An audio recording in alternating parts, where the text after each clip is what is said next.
All right, Dior's here. So it's that time of year. Um, Winter is depending on how far north in the hemisphere you live, you're probably already experiencing winter-like conditions. Given given that I live in Texas, it takes a little bit longer for the cold weather to get here, but it does eventually reach us, despite popular belief. So I'm mostly talking about today. I'm mostly going to talk about some indoor propane heaters, specifically the Mr. Heater brand heaters. So I got a few out here now. I managed to get all of the ones I had sitting in storage to light, except for the two pedestal ones. For some reason, they refuse to light and get the pilot light to light, but I can't get the actual ceramic piece, the heating element, to actually light or stay lit. So I might have an issue with some debris in the fuel line, or I don't think there's anything wrong with the thermal couplers. But that aside, like I said, ironically, those are actually the two of the oldest heaters I've got out of the bunch here. So, like I said, I'll probably be pulling those apart here. I've tried to get those things to light, and they do not want to light right now. But yeah, it's that time of year to start thinking about backup heat, especially if the power goes out, or maybe a grid down scenario. I was mostly inspired to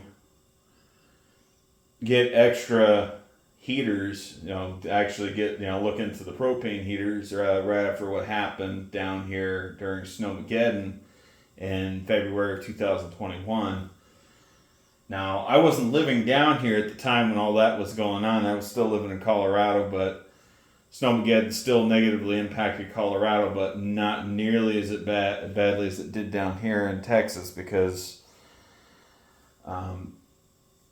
the infrastructure and, quite frankly, most of the houses down here, they are not built for such extreme cold temps. The insulation around here is not very good. And I'm not gonna lie, the house I currently live in right now, this is a straight up cinder block wall construction house with hardy board on the interior and brick facade on the exterior, and no insulation in between. It's just straight out brick and block construction. So there's no insulating value whatsoever. It's wholly dependent on thermal mass, by the thickness of the walls, which is not very good, especially during the wintertime. But yeah, consider getting some box heaters. I'm not getting paid to do this video. I'm not getting paid by Mr. Heater. But like I said, I focus on these particular heaters because these are indoor rated. I've got one for basically each specific room. I've got one for the bathroom, which are going to be one of the smaller pedestal heaters. I've got one for the garage, because where the washing machine and dryer is sitting at. I've got one for the main house and one for each of the rooms, the bedrooms. But my main goal is to make sure pipes don't freeze if in case, we have an extended power outage during, like I said, during a stormy season where it causes temporary grid down, situations where we ain't got electric. Because they had gas lines freeze up. They had, you guys seen the images of wind turbines completely icing up as well. So, yeah, I'm gonna pause this real quick because I gotta go grab something. Man, it's getting hot. But I guess the one thing I'm gonna point out too. So these heaters are a bit versatile. So that's why I kind of like them. You can get a hose adapter kit and attach a 20-pound cylinder to the box heaters. Now, Gil over at Grayman Prepping and Camp Patton Family he's got one of these propane pedestal propane heaters at his house, and he actually has it attached to a propane tree, and he has the tree attached to one of those 20-pound tanks. Now, like one of those 1-pound cylinders for these little pedestal propane heaters, those will last about 8 hours. For the box heaters on the lowest setting, they're going to last about 4. On that big box heater in the center, 1 cylinder, and actually this is actually designed to hold 2 cylinders, but you can operate on one. 1 cylinder, I believe, will last, I want to say 2 hours on the lowest setting, and I want to say 1 hour on the highest setting. And if you got 2 cylinders in there, then you've got like 4 hours. And also this box heater in the center is also capable of using one of those adapter kits. But I prefer just using an adapter kit on the smaller box heaters. I'm going to turn these down because it's getting crazy hot in here, man. Like, I feel like I'm in the damn tropics. Like, it did not take very long for these things to really start heating crap up.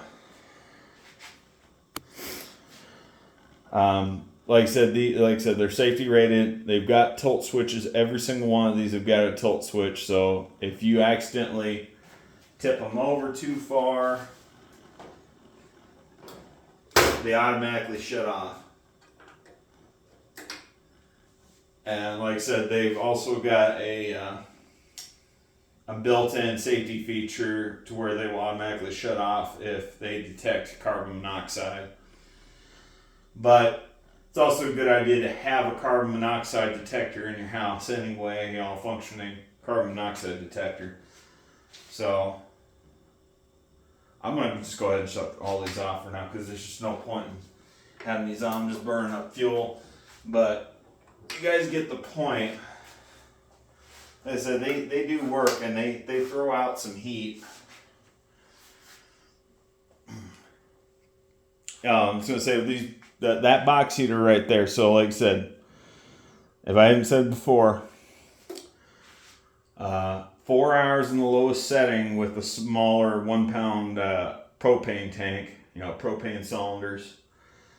And I want to say 70 to 80 hours at the lowest setting with one of those 20-pound cylinders that you put on your grill. So,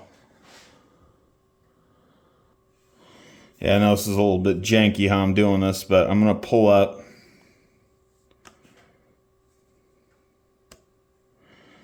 This is the heater you don't want to buy. This is the Ozark Trails. Trust me when I say this, I bought one and I was extremely disappointed with it.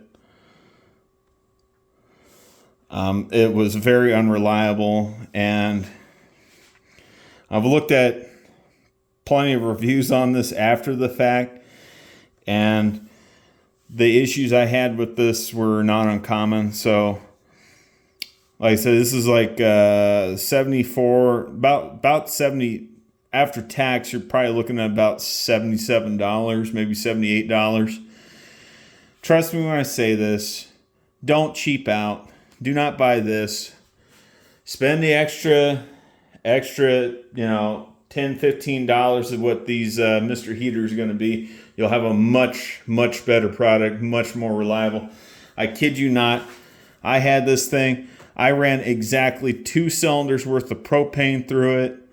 And by the time I got around to putting the third propane cylinder on it, it stopped working entirely. And I wasn't like running it real hard. And to be honest with you, all I did was just have it in the house the entire time. And I think I had it for like a grand total of maybe a week. We're talking like a week. So I don't trust any of the Ozark Trails propane products, anything that they're selling, whether it be their camp stoves, whether it be the portable heaters. I don't trust them because they're just proven to be unreliable. I've had a camp stove break on me. I've actually had 2 camp stoves break on me. And I had one propane heater too many break on me. So, yeah, these, don't trust them, okay? And like I said, I know I'm having issues with these 2 pedestal heaters on the sides, but those are actually the oldest heaters I had. I bought those back in 2022. So this is the 3rd winter season I've been using them. So I'm probably going to have to clean them out because I had them stored out in my shed. Like I said, all of these have been stored out in the shed. So I guess this is the other reason why you check on your preps. Now I know some of y'all are going to be like, well, what about kerosene heaters? What about kerosene heaters? I'll be honest with you, I don't own any kerosene heaters, and this video isn't so much about kerosene heaters. It's mostly talking about the Mr. Buddy indoor rated heaters. The advantages of propane versus kerosene is that propane doesn't go bad. Propane stores indefinitely. Kerosene actually has a shelf life. Now, granted, it's got a much longer shelf life than gasoline, but still, like, I want to say it's got like a 15-year shelf life. So, and again, like I said, the disadvantages with the propane is, like, obviously it can leak, and it's a lot more volatile than kerosene. The other thing too is like propane in extremely, extremely cold temperatures just doesn't do as well. It's harder to light, but propane doesn't freeze like butane does. So, but like I said, that's what I'm gonna say. Consider getting some alternative heat. And like I said, this is a good time to go ahead and check on your preps because, like I said, I got two heaters that are out of service, and I wasn't expecting them to be out of service. The pilot lights light on them, but I can't get them to light up themselves or stay lit. So that means I'm gonna have to take them apart and, like I said, figure out. Like I said, there's probably something clogging up the fuel line. Anyhow, I'm Dorson. I'm out. You guys have yourselves a good one. Bye bye.